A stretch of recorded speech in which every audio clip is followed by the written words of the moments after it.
Trouxe alguns vídeos sobre uma imagem sobre a Reforma Protestante, que hoje faz 511 anos da Reforma Protestante. Quando tudo parecia perdido, um homem lê à luz de velas: o justo viverá pela fé. Essa é a história de Lutero, né? E a Bíblia fala, né? Que veio John Hus, John Wycliffe, Jerônimo Savonarola, e o que fez a Reforma Protestante foi Martinho Lutero. E é muito interessante estudar a história de Jerônimo Savonarola, porque Jerônimo Savonarola foi tipo um João Batista da Reforma. Eu não sei se vocês conhecem a história, mas Jerônimo Savonarola, quando a Bíblia era pregada em latim, virada para o altar, que ninguém entendia a palavra, Jerônimo Savonarola foi o padre do arrependimento, que começou a pregar o Cristo como deveria ser pregado. E a história de Jerônimo Savonarola conta que as multidões, elas se reuniam e elas queimavam seus deuses, seus quadros, suas estátuas em frente às catedrais romanas. E isso gerou uma grande fome no povo de conhecer.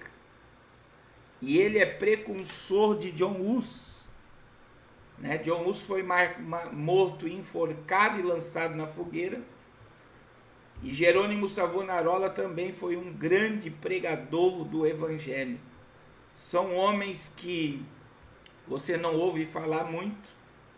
E logo após Jerônimo Savonarola pregar o arrependimento e fazer com que as pessoas queimassem seus deuses, suas estátuas, a história diz que surge Martinho Lutero, incendiado por um versículo bíblico chamado justo viverá pela fé. Lutero então começou a pregar as suas 96 teses nas catedrais romanas e começa uma grande revolução, porque aqui em 1500, meus irmãos, estava em alta a venda da indulgência. Você sabe que a venda da indulgência ela era uma carta assinada pelo Papa, que quem possuía essa carta era digna do reino dos céus. Então as pessoas vendiam suas propriedades, suas casas, tudo que eles tinham, e eles compravam essa carta. Agora segura aí, porque o que eu vou falar é muito forte. Eles compravam essa carta, eu estou com uma nota fiscal aqui, mas imagine que isso aqui era o que eles compravam. Então eles compravam a indulgência. E sabe o que eles faziam, irmã Adilma, irmã Adriana, Deus abençoe irmão Cleiton, irmã Cris. As pessoas saíam na rua com essa carta dizendo: eu já comprei meu terreno no céu, eu já estou salvo. Essa história de comprar terreno no céu, ela veio através da indulgência. Então Lutero, a tese, as suas 96 teses, elas eram baseadas no quê? O homem não precisa mais pagar o preço pelo seu pecado, porque Jesus já pagou o preço na cruz. Então Lutero ele veio para trazer uma reforma protestante que fizesse com que os católicos se revoltassem contra a sua própria igreja. Por que eles estavam vendendo terreno no céu? Porque a Basílica de São Pedro não tinha sido terminada. Irmãos, em Roma existem portas maciças de ouro. Ninguém sabe ao certo o poderio. Eu só sei de uma coisa, que Roma é o menor país do mundo, que tem uma autonomia como país e que tem uma riqueza que nós não temos como calcular a riqueza que existe dentro de Roma.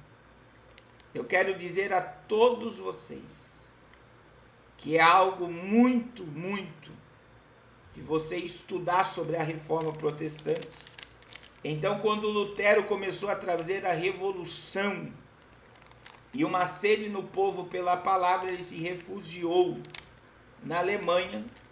Ele traduziu a Bíblia para o alemão, menos o Apocalipse. Então ele traduziu 65 livros, ele parou no livro de Judas, e o livro de Apocalipse ele não traduziu. E o que aconteceu? A burguesia que estava sendo oprimida pelo poder romano investiu em Lutero. Aí vem os jesuítas, aí você vai aprender que a perseguição que Lutero passou, ou que os cristãos passaram por acreditar na Bíblia, ela foi muito cruel, porque os jesuítas, por exemplo, Emmanuel Macron é jesuíta, Papa Francisco é jesuíta, e muita gente não entende ou não sabe quem são os jesuítas. Os jesuítas surgiram nessa época para operar uma grande perseguição aos reformados. E o que aconteceu? Esses jesuítas, eles criaram uma máquina para quebrar todos os ossos dos cristãos se convertendo e deixá-los vivos. Pensa na perseguição, meu irmão. Todos os ossos do corpo eram quebrados e a pessoa permanecia viva por ter aceitado a doutrina de Lutero.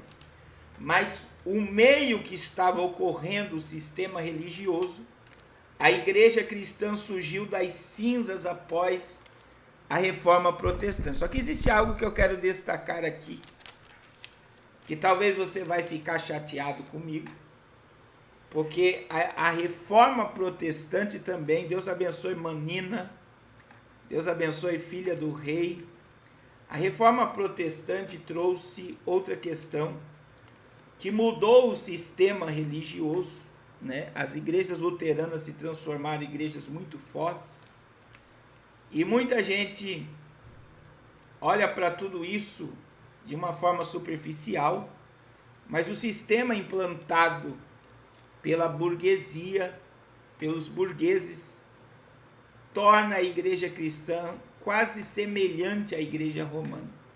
Só que não fique chateado com o que eu vou falar. Essa igreja que existia pré-reforma, que vendia o terreno no céu, a indulgência, ela era melhor do que a igreja dos dias atuais.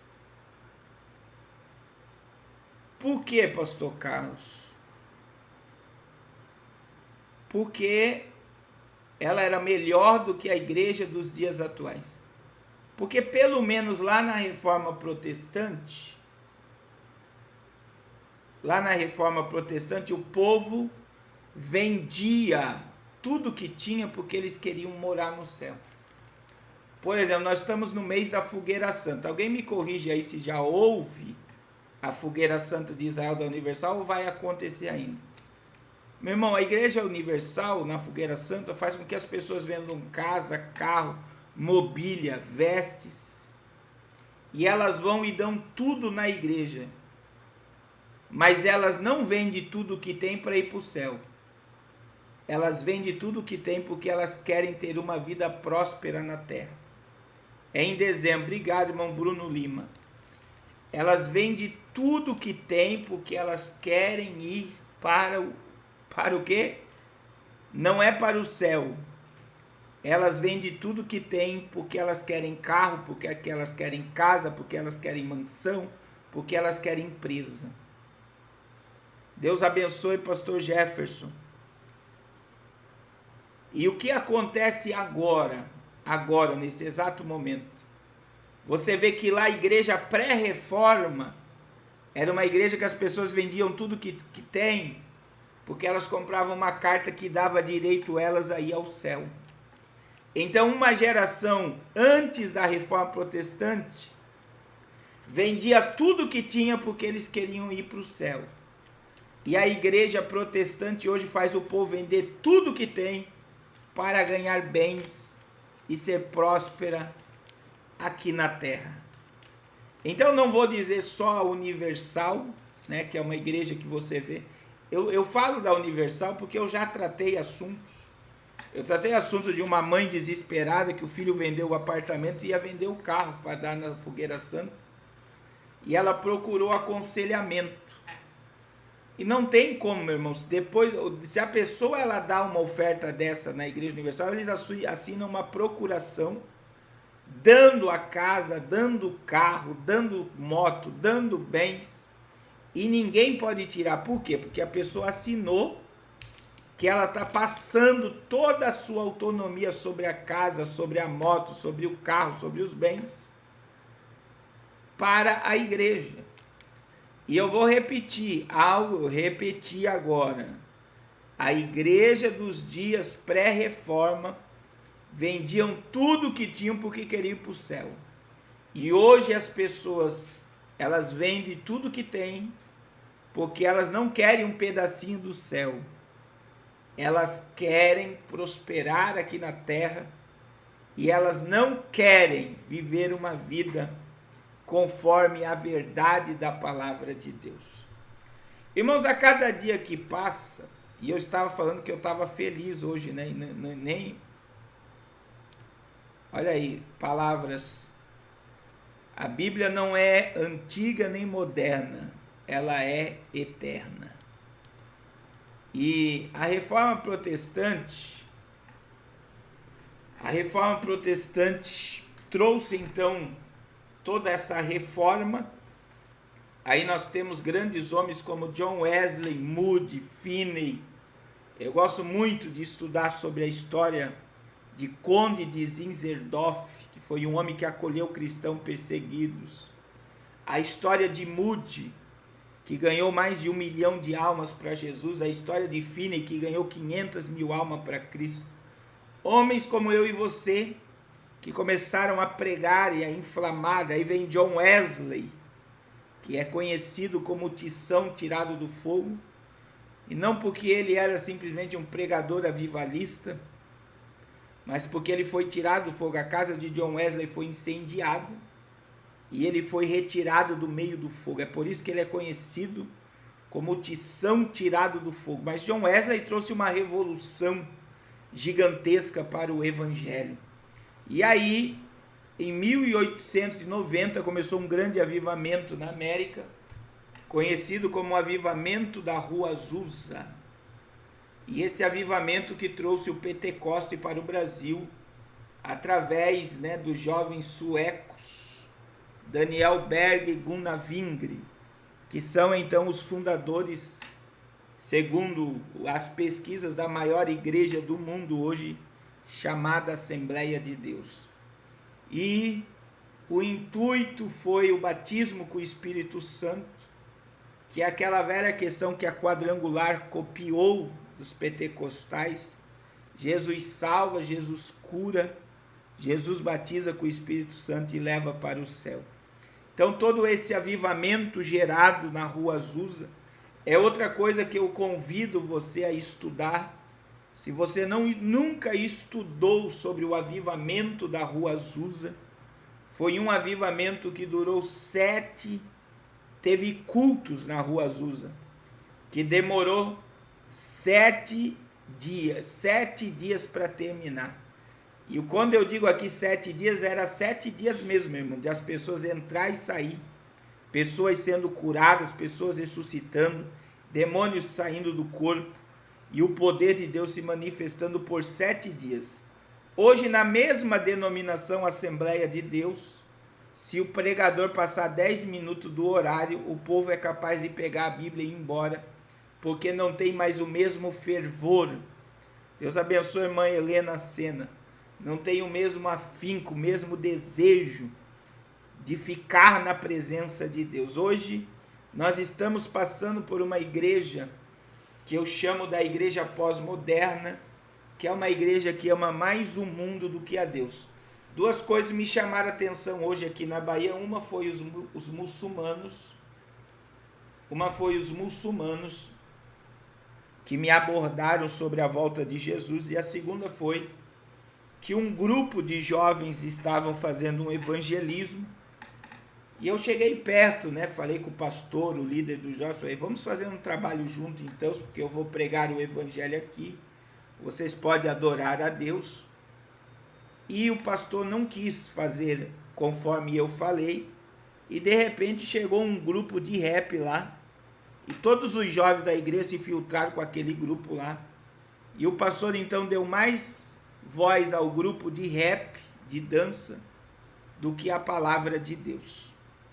Então isso mostra, meus irmãos, não porque ninguém é melhor do que ninguém, né? Mas eu digo para você que isso demonstra o quão carnal está a igreja dos dias atuais. Quão morna, né? Como a Laodiceia, Israel e a figueira aí, ó. Igreja de Laodiceia. Então imagine, eu fui lá dizer, vocês podem adorar, a missionária Raquel vai cantar, aquele rapaz lá é um cantor falando do Alário Canário, e eu vou só dar uma palavra aqui, que eu tenho que ir para outro lugar pregar, e eles deram mais crédito a um grupo de rap do que a pregação do evangelho.